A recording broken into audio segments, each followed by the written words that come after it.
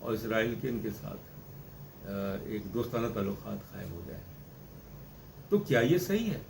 سوال یہی پیدا ہوتا ہے۔ یہ تو انصاف کے اصولوں کے بالکل برخلاف ہے، اس لیے کہ عرب لیگ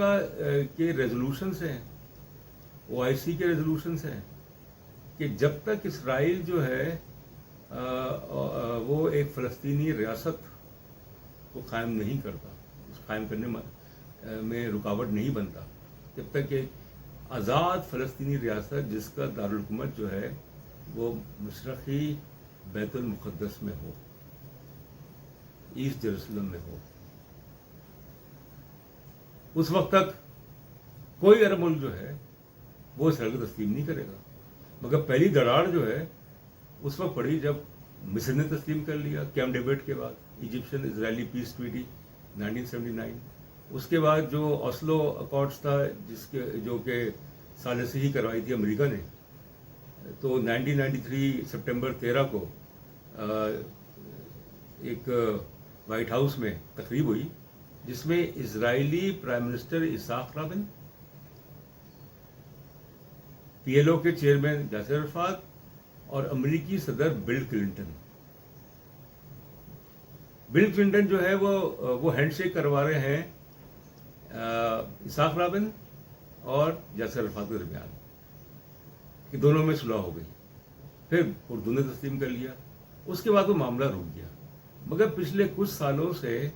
اسرائیل کی ایک کوشش ہے کہ جو اس کے عرب ہمسائے ہیں خاص طور پہ، اور اس کے علاوہ جو ڈسٹنٹ نیبرز ہیں ان کے ساتھ ان کے تعلقات جو ہیں وہ معمول پہ آ جائیں۔ شام کے ساتھ تو نہیں ہو سکتا، ممکن نہیں ہے، کیونکہ شام کی حکومت جو ہے وہ حزب اللہ اور لیبنن وہ بھی نہیں ممکن ہے۔ مگر جو باقی ممالک ہیں، اور حتیٰ کہ عراق اور سعودی عرب اور عمان اور اس کے علاوہ قطر، یہ ممالک، سعودی عرب، یہ ممالک جو ہیں وہ اسرائیل کو تسلیم کر لیں، تو بات یہیں پہ نہیں رکے گی۔ پھر اسرائیل کی یہ بھی کوشش ہوگی کہ مسلم دنیا کے جو ممالک ہیں جنہوں نے اسے ابھی تک تسلیم نہیں کیا، جس میں پاکستان سر فہرست ہے، وہ بھی اسے تسلیم کر لیں۔ تو اس لیے میں یہ کہوں گا کہ اسرائیل کی توسیع پسندانہ جو پالیسیز ہیں، ان پالیسیز کو پش پنائی ہے، بالکل پش پنائی ہے امریکہ کی، اور ایک لفظ تک نہیں کہا امریکی صدر جوزف بائیڈن نے جب انہوں نے اسرائیل کا دورہ کیا،